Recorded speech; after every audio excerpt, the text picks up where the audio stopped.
నేను మీ స్వాతి ఉస్మానియా యూనివర్సిటీ. ఈరోజు డిసెంబర్ 31 దగ్గరికి వస్తూ ఉంది. నూతన సంవత్సరానికి స్వాగతం పలకడానికి పెద్ద ఎత్తున యువత ముందుకొస్తూ ఉంటారు. గత సంవత్సరం జరిగినటువంటి ఏదైతే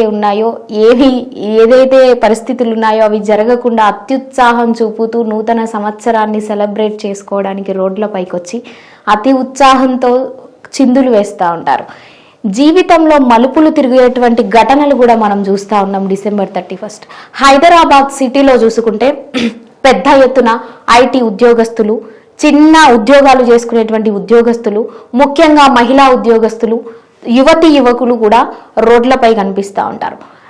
అర్ధరాత్రి 12 గంటల వరకు ఎక్కడైతే ఫారెన్ కల్చర్ని అడాప్ట్ చేసుకొని దాన్ని అనుకరించి అర్ధరాత్రి వరకు తాగి చిందులు వేసి పబ్బులలో, మాదాపూర్ లాంటి పబ్బులలో, జూబ్లీ హిల్స్ లాంటి పబ్బులలో వాళ్ళు ఎంజాయ్ చేసి ఎగరడాలు దుంకడాలు దుంకి రోడ్ల మీదకి వచ్చి స్కూటర్ల మీద, కార్ల మీద వాళ్ళు బ్రేక్లు వేసుకుంటూ ఆ సౌండ్లకి ఆడవాళ్ళని ఇబ్బంది పెట్టడం కావచ్చు. ఒక్కొక్కసారి మనం చూసిన ఘటనలు ఉన్నాయి. కార్లు రోడ్లపైకి దూసుకెళ్లి దానికి తగిలి చనిపోవడం, ఎంతో మంది మృతి చెందడం, ఆ తీరని విషాదం కుటుంబంలో నింపడం 31 రోజు ఇలాంటి ఘటనలు మనం సహజంగా చూస్తూ ఉంటాం.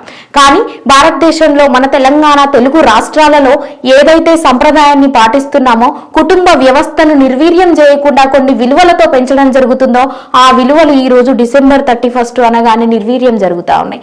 దానిని ఆ వ్యవస్థను పట్టించుకోకుండా ఏదో పోకడలకు పోతా ఉన్నారు. ఫారెన్ కల్చర్ని అడాప్ట్ చేసుకోవడం ఏదైతే ఉందో తెలంగాణ రాష్ట్రం కావచ్చు, తెలుగు రాష్ట్రాలు కావచ్చు, భారతదేశంలో ఉన్న యువకులు గమనించాల్సిన విషయం ఏంటి అంటే 31 అనేది ఒక రోజు మాత్రమే. దానిని సెలబ్రేట్ చేసుకోవాల్సినటువంటి అవసరం ఎంతో కొంత లిమిట్ పరంగా ఉంటుంది. అంతేగాని ఎవరికి కూడా ఇన్కన్వీనియన్స్ కాకుండా మీ అంతటా మీరు దానిని ఓన్గా ఎక్కడో ఒక దగ్గర సెలబ్రేట్ చేసుకొని సహచరులతో కూడి అక్కడ మీరు డిస్కస్ చేసుకోవాలి. కానీ దయచేసి రోడ్ల మీదకి రాకండి. చిన్న పిల్లలు ఉంటారు, హ్యాండిక్యాప్స్ ఉంటారు, ఎంతో మంది ఆడవాళ్ళు ఉంటారు, ఉద్యోగస్తులు ఉంటారు, నైట్ షిఫ్ట్లలో ఉద్యోగాలు ఉంటాయి. వాళ్ళకి ఇబ్బంది పెట్టకుండా చేయండి. నిజంగా చెప్పాలంటే మన తెలుగు రాష్ట్రాలకు నూతన సంవత్సరం అనేది ఉగాది. ఈ జ్ఞానాన్ని కొంచెం సంపాదించుకొని ఆ జ్ఞానం దిశగా మీరు అడుగులు వేయండి. ఇలాంటివి జరగకుండా, ఇలాంటి మరణాలు, ఇలాంటి తప్పిదాలు ఈసారి జరగవని ఆశిస్తూ ఇప్పుడు కొత్తగా రేవంత్ రెడ్డి గారి ప్రభుత్వంలో కొలువు తీరినటువంటి హైదరాబాద్ సిపిస్ మన కొత్తకోట శ్రీనివాస్ రెడ్డి గారు కావచ్చు, సందీప్ శాండల్య గారు కావచ్చు, ఎంతో వీరు ఐపీఎస్ స్థాయిలో ఉండి తెలంగాణ రాష్ట్రంలో రాజకీయ నాయకుల పిల్లలు కావచ్చు, తెలుగు సినిమా ఇండస్ట్రీలో జరుగుతున్నటువంటి ఈరోజు వ్యవస్థలో ఉన్నటువంటి పిల్లలు కావచ్చు, వారు పెద్ద ఎత్తున కూడా డ్రగ్స్కి అలవాటు పడి మాదక ద్రవ్యాల మోజున విలువలు మర్చిపోతా ఉన్నారు. కుటుంబ వ్యవస్థలను నిర్వీర్యం చేసి ఈరోజు యాక్సిడెంట్ల పాలై ఎంతో మంది విచారణకరంగా ఉన్నారు.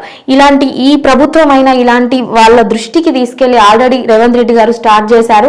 డ్రగ్స్ ఏదైతే ఉన్నాయో, మాదక ద్రవ్యాలు, గంజాయి, ఇలాంటివన్నీ కూడా వాటిని ఎంతవరకు ఎలా జరుగుతున్నాయనేటువంటిది వీళ్ళకి అప్పగించడం, ఐపీఎస్ అధికారులకు అప్పగించడం జరిగింది.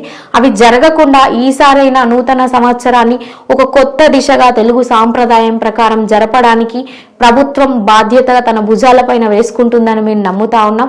ఎంతో మందికి యువతకు ఇది ఆదర్శంగా నిలబడబోతా ఉంది.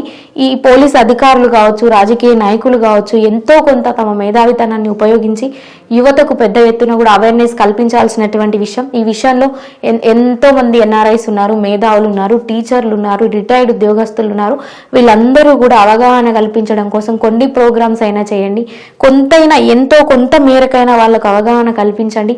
ఇది కాదు మన సంప్రదాయం దిశగా ముందుకు అడుగులు వేసే విధంగా వాళ్ళని ప్రోత్సహించండి.